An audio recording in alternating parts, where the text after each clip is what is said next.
Miami glittered outside the floor-to-ceiling windows of the condo Ethan shared with his wife, Chloe, a relentless performance of sun-drenched perfection.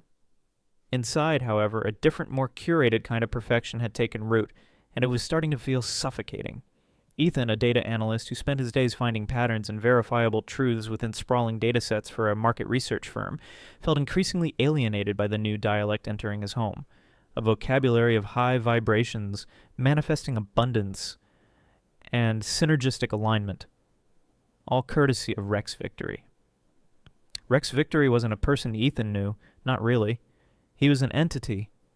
A digital phantom beamed into their lives via Chloe's phone screen.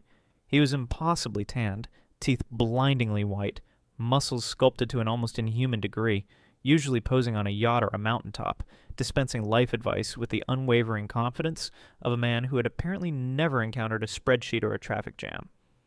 He was the founder of the Apex Life movement, selling exorbitantly priced Vita Vortex supplement powders, exclusive Synergy Summit retreats, and online courses promising enlightenment and effortless success. Chloe, 32, who worked in PR and had once shared Ethan's dry wit and skepticism, had become a fervent devotee over the past year. Their kitchen counter, once cluttered with cookbooks and wine bottles, now sported gleaming canisters of Vita Vortex powder. It decalcifies your pineal gland, Ethan. Twice 'em. Their conversations, once filled with shared jokes and comfortable silences, were increasingly punctuated by Chloe quoting Rex's mantras, or gently critiquing Ethan's scarcity mindset. "You just need to raise your frequency, Ethan," she'd said earnestly last week when he'd expressed concern over their mounting credit card bills, a significant portion of which tracked back to Apex Life subscriptions and products. Rex says financial abundance flows naturally when you eliminate limiting beliefs. "Does Rex also mention the principle of compound interest on overdue balances?" Ethan had muttered, instantly regretting it as Chloe's face tightened. "You're just being cynical because you don't understand," she retorted, the familiar defensive wall slamming down. "He's genuinely helping people unlock their potential. Look at his testimonials." Ethan, whose job involved dissecting fake online reviews and inflated engagement metrics, had scrolled through Rex's glowing testimonials with a professional skepticism that bordered on alarm. The language was too uniform, the success stories too vague, the profile pictures of the supposed adherents often suspiciously stock photo perfect. He tried gently to point this out to Chloe, showing her examples of bot activity on Rex's comment sections. "That's just negative energy trying to bring him down," she'd insisted, dismissing his concerns. "People are jealous of his authenticity." The distance between them grew, subtly but undeniably. She spent hours meditating using Rex's guided audio tracks or participating in Apex Live Zoom calls with other Victory Tribe members. Plans for quiet weekends together were increasingly replaced by her attending expensive day-long workshops promising to activate her inner summit. She seemed happier, maybe, brighter in a brittle sort of way, but also less present with him. Her focus was elsewhere, fixed on the filtered aspirational world Rex Victory projected. Ethan loved Chloe, the funny, sharp woman he'd married 3 years ago. But increasingly he felt like he was living with a stranger who spoke a different language, one laced with pseudo-spiritual jargon and unverifiable claims. He missed the easy laughter, the shared eye rolls at societal absurdities. Now, any skepticism on his part was met with pitying looks and suggestions he needed to do the work, or detox his limiting beliefs. He tried to be supportive, telling himself it was just a phase, a harmless fascination with the glossy promises of the online wellness world, so prevalent in their sun-drenched city. But as a man who dealt in data, in verifiable reality, the inconsistencies gnawed at him. The perfect facade of Rex Victory felt wrong, too slick, too airbrushed.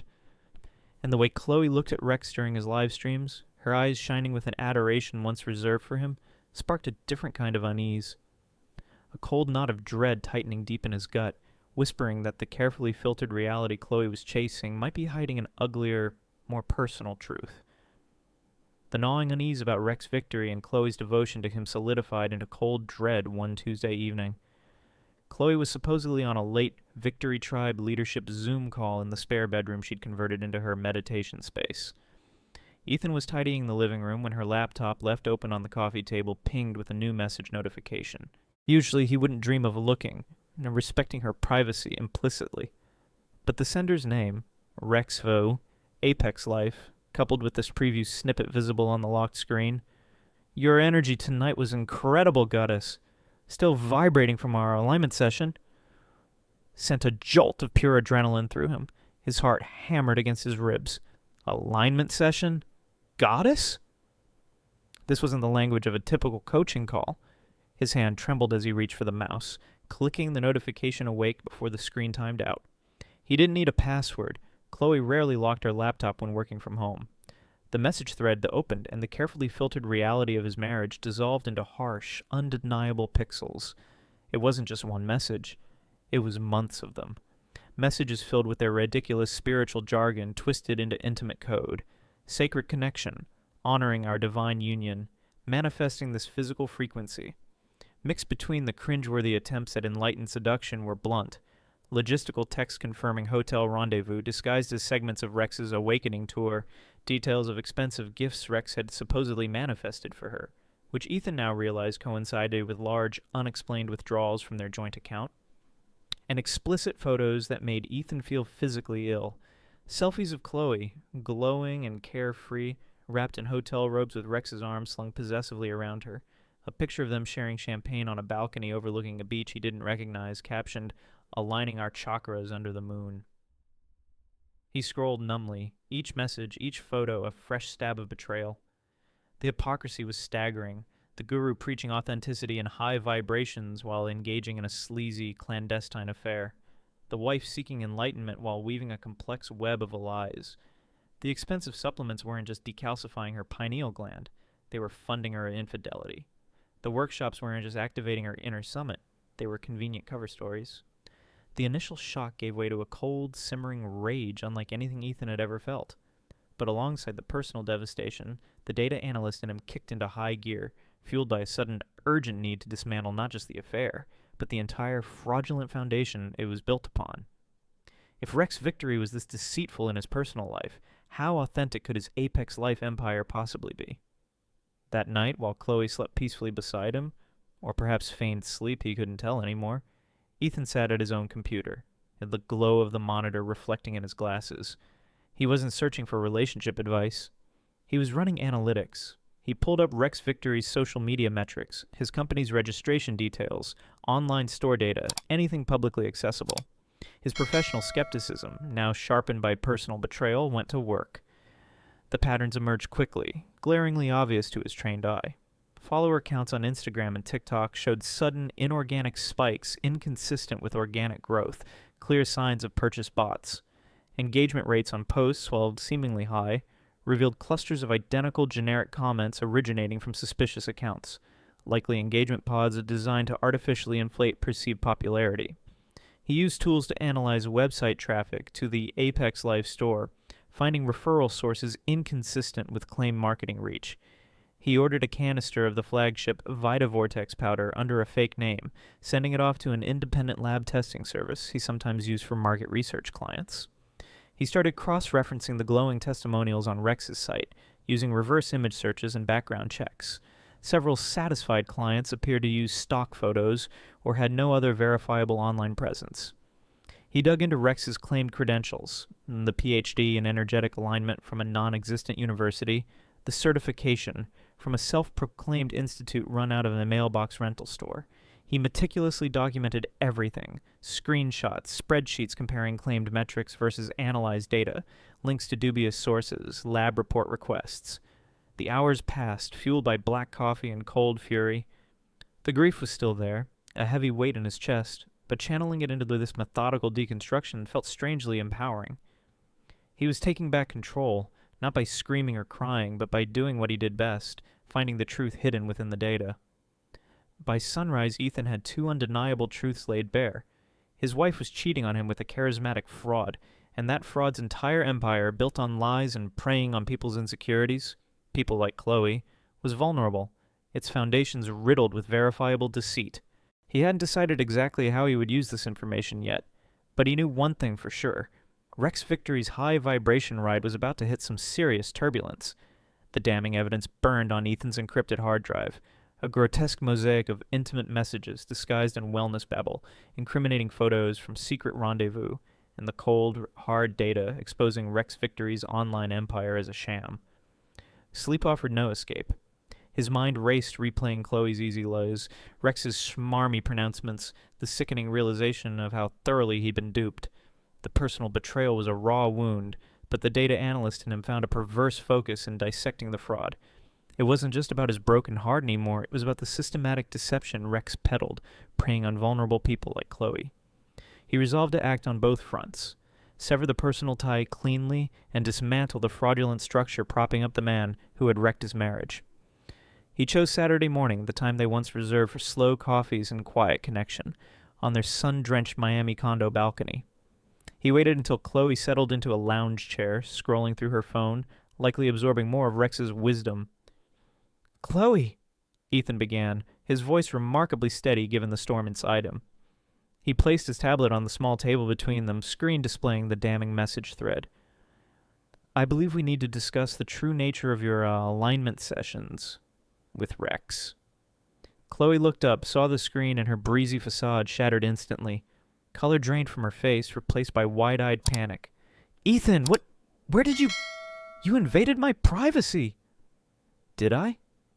Ethan asked coolly, scrolling to a picture of her and Rex, champagne glasses raised, on a hotel balcony clearly not part of any wellness retreat.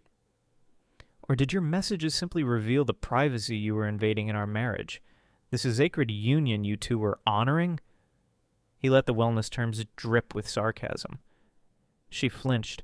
"It's not what you think. It was an energetic exploration. Rex understands frequencies. Does he understand fidelity?"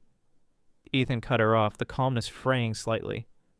"Does he understand the frequency of the hotel keycard charges on our joint account from your supposed solo meditation weekend in the Keys?" He slid a printed bank statement across the table. Chloe stared at it, speechless. The jargon failed her. She resorted to tears, the manipulative kind he now recognized instantly. "You pushed me away, Ethan. You were always so skeptical, so grounded in your data. You never supported my journey." "My journey?" he echoed, disbelief hardening into anger. "My journey involved trusting my wife. It involved paying the bills while you spent hundreds, maybe thousands, on this charlatan and his snake oil. I questioned his methods, Chloe, because they are questionable. I didn't realize questioning his business model meant you'd start beta testing his mattress springs." "Don't be crude," she sobbed. "It wasn't like that. I was lost. He made me feel seen." "He saw a mark," Ethan said flatly, "just like he sees the thousands of others buying his overpriced powders and empty promises." He stood up, the movement decisive. "I've spoken to an attorney, Chloe. I'm filing for divorce. Our marriage, this is sacred connection you found elsewhere. It's over." "No, Ethan, please! We can fix this!" she pleaded, reaching for him. He stepped back, shaking his head. "There's nothing left to fix. You made your choice. Pack your things." He turned and walked back inside, leaving her alone on the balcony with the wreckage of her higher self. The confrontation, though painful, brought a sharp clarity, now for Rex Victory. Ethan spent the next 72 hours immersed in a different kind of analysis.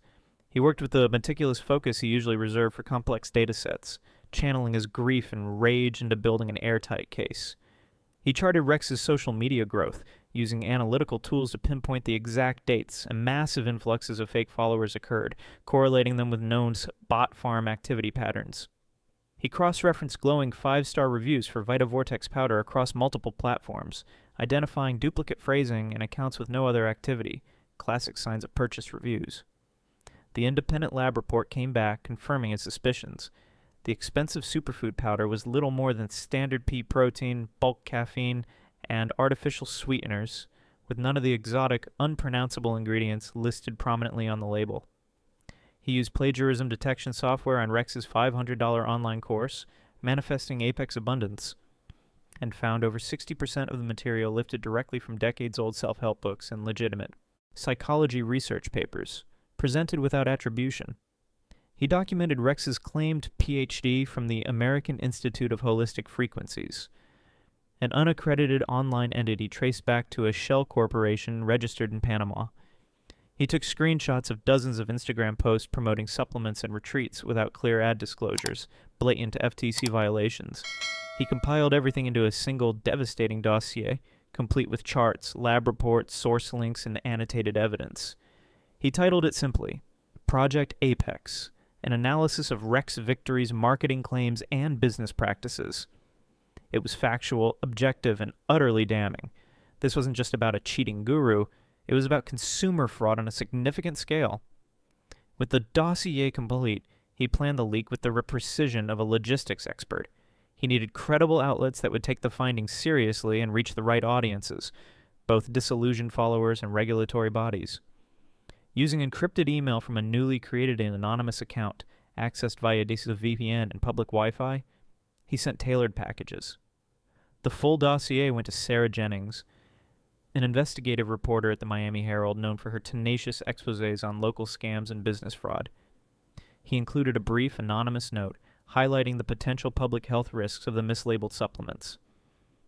A summary focusing on false advertising, unsubstantiated health claims, and FTC violations was submitted through the FTC's official online complaint portal and emailed to the Center for Science and the Public Interest. A third package, detailing the social media manipulation, bots, fake reviews, plagiarism, was sent to Guru Watch, a popular YouTube channel dedicated to debunking online charlatans, complete with easily digestible infographics Ethan created himself. He pressed send on the final email late on Tuesday night.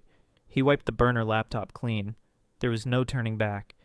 He had confronted the personal betrayal and initiated the divorce. He had now launched a data-driven torpedo aimed squarely at the heart of Rex Victory's fraudulent empire. He shut down his computer. The silence of the condo profound.